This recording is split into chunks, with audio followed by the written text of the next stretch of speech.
it's not often that you get an insight into psychosis. And in Jasmine's story, This Too Shall Pass, she goes into her battle with depression and psychosis and what it was like for her to go through that process. And she points out that there's a lot of cliches and stereotypes out there. And I couldn't agree more, not only for psychotic mental illness, but also for just mental illness in general. And what I found really, really telling was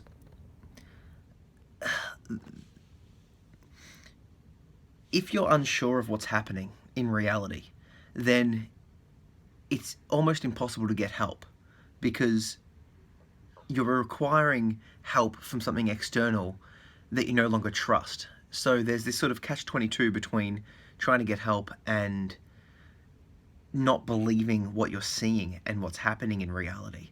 So I really found that Jasmine's story was quite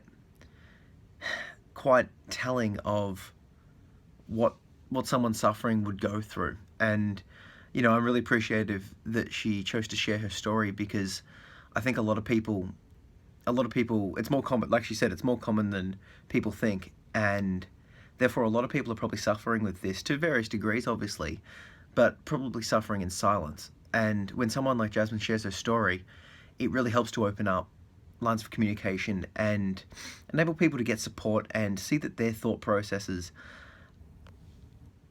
in a bit more of a detached manner. They can look into the experiences of someone else suffering something similar and start seeing themselves in that story and learn from that person's trials and that person's mistakes and what worked for them. So thank you once again for sharing the story.